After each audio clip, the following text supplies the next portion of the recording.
Proponte algo profundo, noble y excelso. Si a medio camino encuentras una vía mejor, cambia de rumbo. Pero ten cuidado, no es fácil distinguir entre cambiar de senda y rendirse. Aquí te dejo una pista. Si el nuevo camino que has descubierto después de aprender lo que tenías que aprender parece más accidentado y difícil, puedes estar bastante seguro de que no te estás engañando a ti mismo al cambiar de opinión. De este modo avanzarás zigzagueando. No es la manera más rápida de viajar, pero no tienes alternativa real dado que tus objetivos tendrán que cambiar a medida que los persigas, aprendiendo lo que necesitas para poder disciplinar. Verás que vas dando tumbos a lo largo del tiempo, gradual y elegantemente para apuntar cada vez con mayor precisión a ese puntito, a la X que marca el lugar, al blanco de la cruz y al centro de la diana. Tus objetivos siempre se transforman. Entre más cerca estés, el objetivo se va a ver más lejos.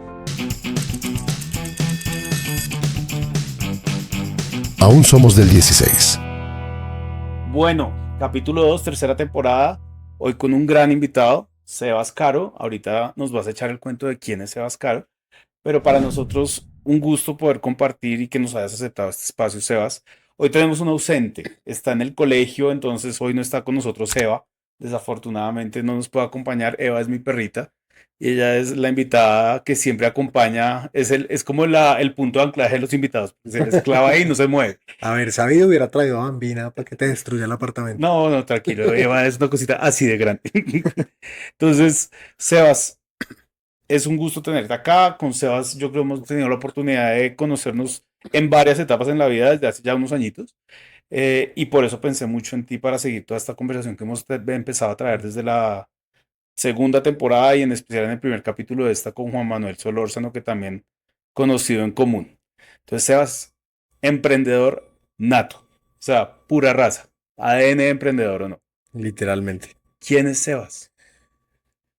Uy, qué pregunta tan difícil. Yo creo que soy 7 personas en una. Entonces, por un lado, emprendedor, súper curioso, me encanta aprender y construir cosas. Fanático por aprender a construir cosas y me declaro como un obrero. En Honti creo que soy el obrero más grande de todos porque me gusta construir de cero a uno y ese es mi talento. Pero en mi vida personal soy muchas cosas más que eso. Me encanta leer, me encanta pintar, estoy aprendiendo a hacer materas, me fascinan las plantas, Materas. completamente enamorado de los animales. Tengo 2 gatos, 2 perros, 2 perros gigantes, 2 gatitos preciosos. Me gusta viajar mucho, la naturaleza. Me acabo de mudar justamente a vivir en la naturaleza porque hace rato sentía como que me llamaba. Qué Y envidia. eso es Envidia total. total, total. Y eso es un poquito como de mí, pero creo que en mi parte profesional me define ser emprendedor. He fundado 5 compañías, la última fue Honti. Dentro de esas 5 compañías han habido muchos spin-offs, han habido quiebras, hemos tenido momentos muy buenos en los que nos ha ido excelente, y luego momentos en donde la vida nos dice, espere que todavía le falta.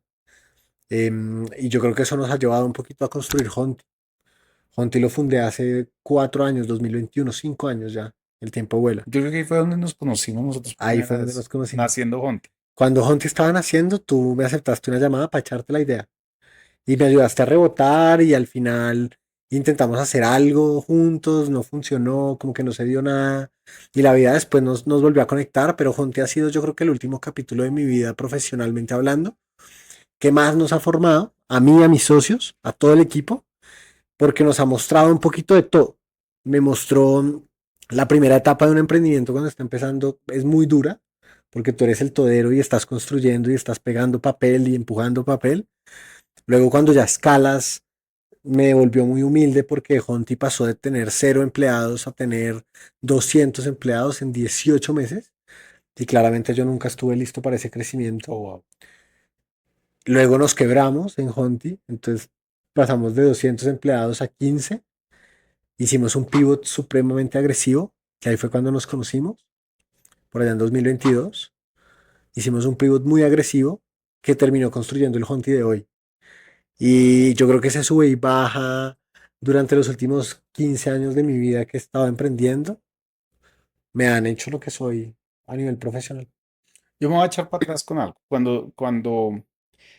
Cuando te hacía la pregunta de quién es Sebas, es una pregunta que me encanta hacer en las entrevistas y ojalá que sea un tipo que sea financiero o algo así, porque esa pregunta los desconfigura completamente. Porque la primera pregunta que espera un financiero o un ingeniero es ¿qué has hecho? Y Claro. cuando uno le dice quién y arrancan diciendo soy ingeniero, no, no, eso no eres, eso haces. Desconfigura. Ese Sebas que ha pasado por cinco, me dijiste, cinco empresas, 5 compañías. cinco compañías que has fundado, que te diste cuenta que era emprendedor. ¿Quién es ese Sebas si nos devolvemos al año cero de vida de Sebas para que haya llegado a ser un emprendedor? ¿Por qué? Es una pregunta muy ¿Por qué no un bonita. empleado y ya? Es una pregunta muy bonita. Y yo creo que todo fue culpa de mis papás. La Yo también verdad. siento que todo es Y es, y yo se los debo a ellos. Y digamos que no fue en el año cero, pero sí me acuerdo mucho cuando yo estaba en primero de bachillerato. Todos mis amigos tenían un PSP. Esta se historia te es muy cayó la famosa. cédula, ¿no? En sexto. En sexto. Literal, en sexto. Y todos mis amigos tenían un PSP, un PlayStation Portable. Yo cuento mucho esta historia, pero es que yo creo que todo empezó ahí.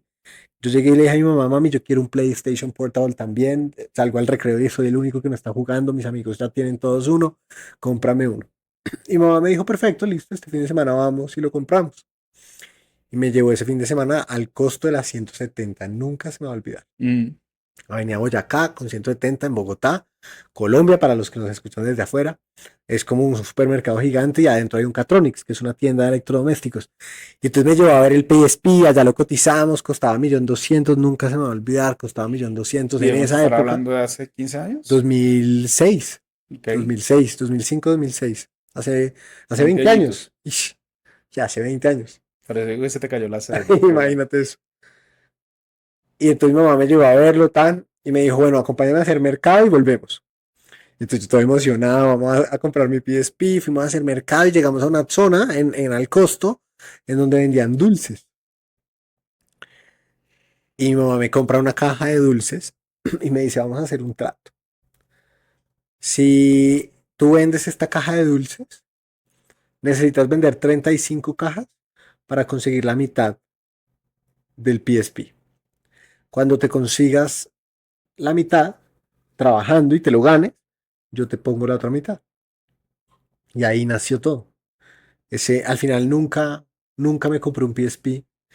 Me volví el mejor comerciante de dulces del colegio, llegué a tener empleados, o sea, vendí muchos años, de ahí en adelante toda mi vida vendí, Te pero dejaban vender los dulces en el no me colegio. dejaban. Entonces teníamos un expendio de dulces en el colegio ilegal, pero es que llegué a tener muchos empleados, tenía empleados en los otros sextos, en los cursos de arriba, en los cursos de abajo, yo les traía los dulces a todos, ya después no los compraba en al costo, los compraba San en Andresito, San me imagino. Andresito, me salían más barato y tenía más variedad. O sea, ahí aprendiste Ay, sin teoría, que era el marketing. exactamente, esa fue la base. Entonces me costaban 150 pesos cada gomita, la vendía a 300, me ganaba 7.500 por caja. Llegó un punto en donde, ponle 2 años después, ya me estaba ganando al mes como 2,5 millones en octavo, ¿no? A los 14 años. Y obviamente pues en ese momento yo me sentía rico, Billionaire. literal. Y lo más chévere de todo es que, claro, esto empezó con una motivación de un PSP y yo quería mi PSP, al final nunca lo compré, pero le cogí mucho cariño a hacerlo. Entonces, mi tienda de dulces pasó por todo. Yo vendí dulces, sándwiches de Nutella, mantequilla de maní. Mejor dicho, teníamos montando casi que un imperio pequeño en el colegio. Y al final, la tienda del colegio se dio cuenta y empezó la cacería. Y empezaron a coger a uno por uno a los vendedores, hasta que me sapearon a mí, pues ahí caí. Ok. Y mi primer emprendimiento, que fue ese, me duró como 2 años. Y me acuerdo perfecto que mi mamá decía, bueno, vas a tener que empezar a declarar renta. O sea, imagínate el volumen a los 13 años. Y, y yo creo que el mayor aprendizaje que eso me dejó fue, me gusta vender. Ok. O Le cogí un cariño a hacer eso. sea, el emprendimiento tuyo nace, primero por una aspiración, Sí, segundo por una motivación externa, tu mamá, tal ¿no? cual. Un, un empujón, Una buena guía, exacto. una líder, exacto, una, un referente que te dio esa orientación. Pero lo que tú dices, nunca te compraste el PSP. No. Entonces, ¿qué pasa a veces con ese propósito inicial? Se transforma la vida, o sea, el propósito, y eso es una pregunta bastante etérea, el propósito es una cosa que se transforma. Jordan Peterson tiene un libro espectacular que no te lo vi, pero se llama Más allá del caos, o Más allá del orden, no me acuerdo. Y hay un capítulo que se llama Imagina quién podría ser y pon todo tu empeño en serlo. Y en un momento el man dice, el man tiene una frase que es preciosa y el man dice, te la va a buscar, te lo va a leer porque es espectacular. El man dice, proponte algo profundo, noble y excelso. Si a medio camino encuentras una vía mejor, cambia de rumbo. Pero ten cuidado, no es fácil distinguir entre cambiar de senda y rendirse. Aquí te dejo una pista. Si el nuevo camino que has descubierto después de aprender lo que tenías que aprender parece más accidentado y difícil, puedes estar bastante seguro de que no te estás engañando a ti mismo al cambiar de opinión. De este modo avanzarás zigzagueando. No es la manera más rápida de viajar, pero no tienes alternativa real, dado que tus objetivos tendrán que cambiar a medida que los persigas, mientras vayas aprendiendo lo que necesitas para poder disciplinarte. Verás que vas dando tumbos a lo largo del tiempo, gradual y elegantemente para apuntar cada vez con mayor precisión a ese puntito, a la X que marca el lugar, al blanco de la cruz y al centro de la diana. Entonces al final él habla de eso, él habla de tus objetivos siempre se transforman. Entre más cerca estés, el objetivo se va a ver más lejos. Y eso, yo debato mucho esto, por ejemplo, con mi novia, con Moni, siempre hablamos de este tema, porque eso es ambición, no.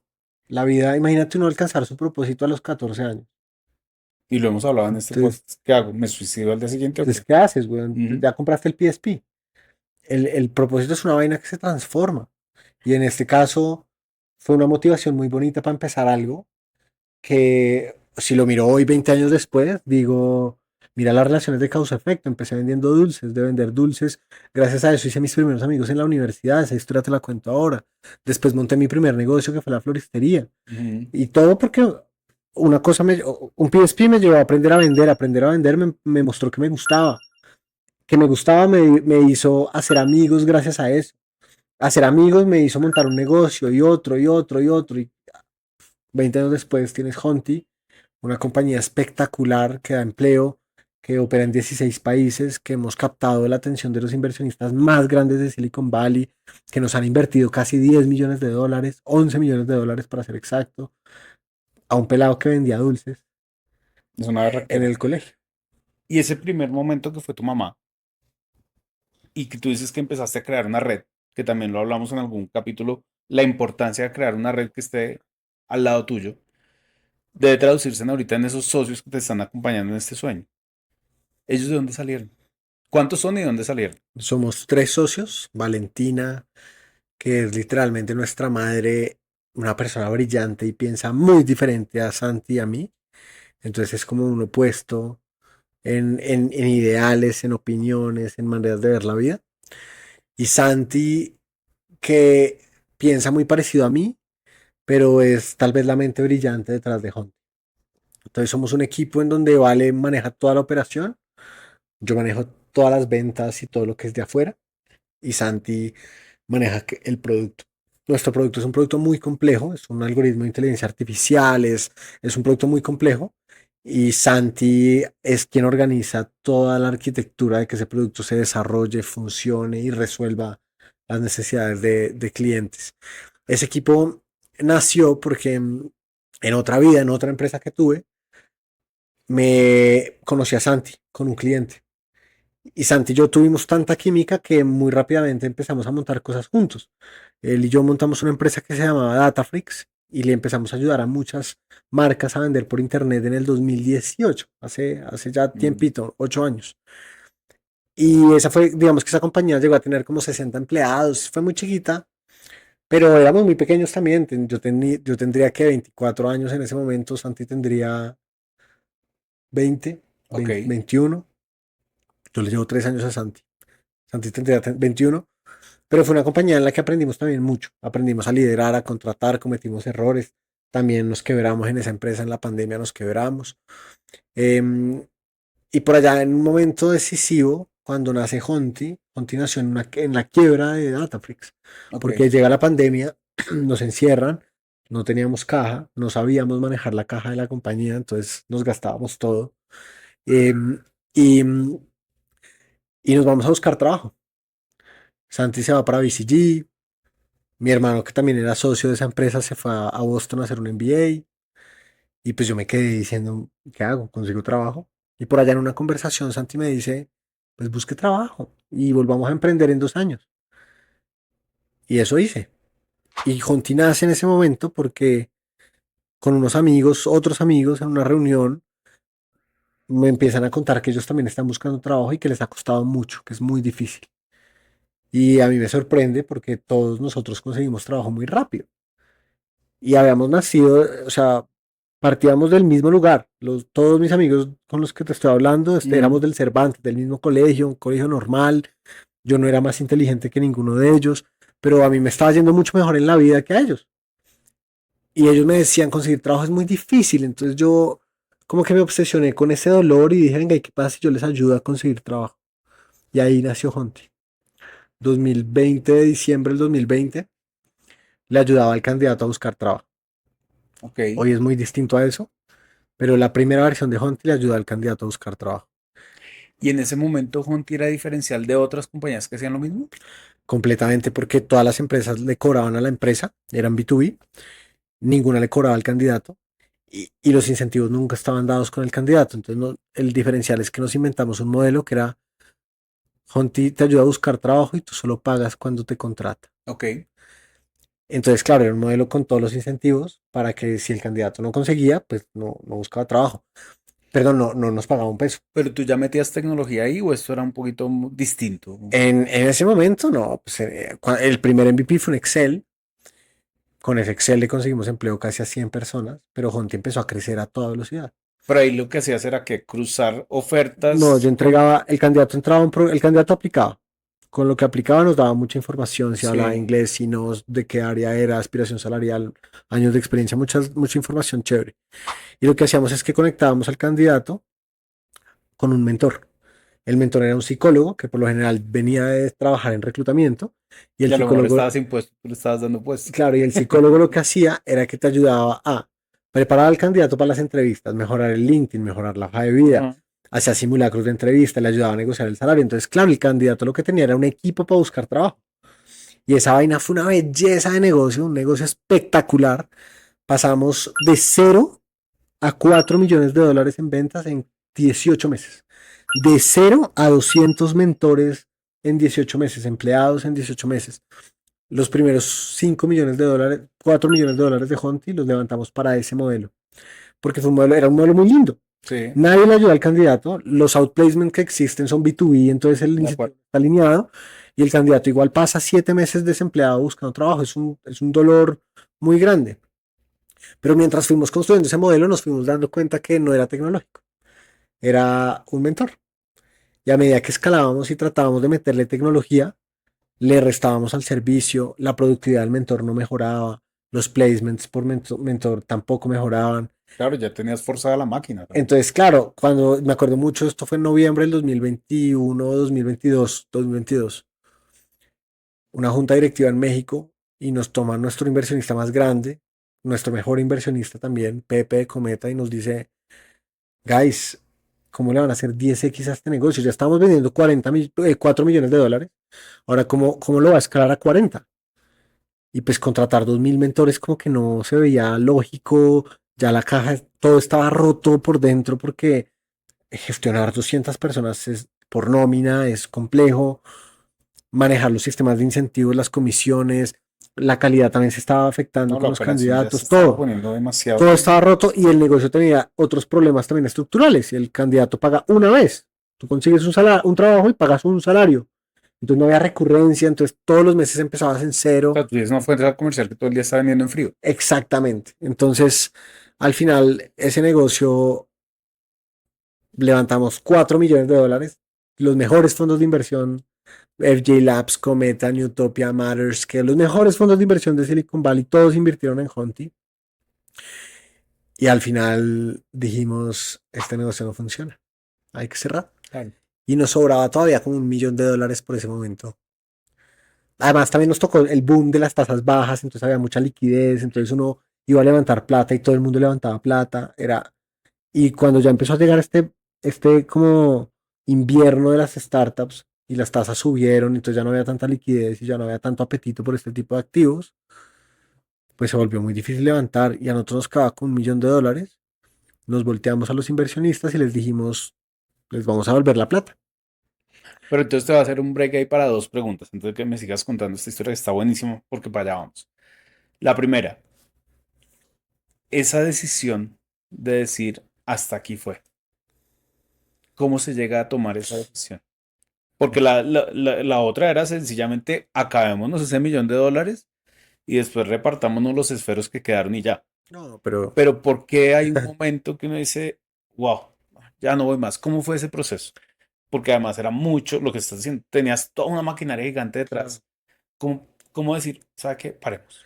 Sí, lo primero fue esta conversación que te digo en México en la junta. Sí, Fue como un poquito, Pepe, nosotros estábamos así clavados, ejecutando y haciendo que todo pasara. Hay que crecer, hay que arreglar, y uno en eso se vuelve muy bueno. Y un poquito la conversación con Pepe fue jalarnos el pelo y decir, mira el listo, lo horizonte. está haciendo muy bien, porque está creciendo 30% mensual, $4 millones en 18 meses, es una locura. O sea, ninguna compañía crece tan rápido. Pero ahora pensemos en el largo plazo. ¿Esto cómo se ve? ¿Esto a quién se le va a vender? ¿Esto sale a bolsa? ¿Esto escala o no escala? Entonces lo primero fue, yo creo que se divide en varias etapas, pero la primera etapa fue alguien externo, muy cercano y nos hizo abrir los ojos, Como tu mamá. como mi mamá, y nos cuestionó, venga, esta visión, ¿para dónde va? Y eso desencadenó la segunda etapa, que fue una etapa de análisis. Una buena decisión en la vida siempre viene con análisis. Muchos análisis dentro de la compañía. ¿Y qué tipo de análisis? Porque hacia allá iba mi siguiente pregunta. ¿Qué tipo de análisis? los, ¿Cómo debemos analizar bien las decisiones y las situaciones en la vida? Yo creo entonces, que son ahí tres, faltan herramientas en son la tres vida. cosas. El primero fue un análisis financiero, claramente, y de productividad. Y entendíamos cuáles eran nuestras métricas dentro de Honti, era la productividad del mentor y el ratio mentor-candidato, y empezar a jugar con esas sensibilidades para ver a dónde había que llevarlo para que esto fuera un negocio importante. El segundo fue un tema de costo de oportunidad, que esa fue la razón por la que terminamos cerrando, y es qué tipo de empresa queremos nosotros fundar. ¿Queremos quedarnos con una compañía que vende $4 millones? O ahora que ya conocemos de verdad este dolor y este mercado y vemos que es tan grande, paréntesis, nosotros dejábamos por fuera al 90% de los aplicantes de Honti. No los podíamos aceptar. El dolor era gigante. Honti le ayudó a 15.000 candidatos a buscar trabajo, pero más de 500.000 aplicaron al programa y nunca los pudimos aceptar. El dolor era muy grande. Entonces como que nosotros veíamos, aquí hay un dolor que es y una solución que no es. Y el costo de oportunidad fue una conversación muy grande de ok, el tiempo que estamos invirtiendo hoy en desarrollar esta solución, podríamos estarlo invirtiendo en desarrollar una solución que le resuelva este dolor para millones de personas. Pucha, no podemos hacer las dos cosas. Y lo tercero fue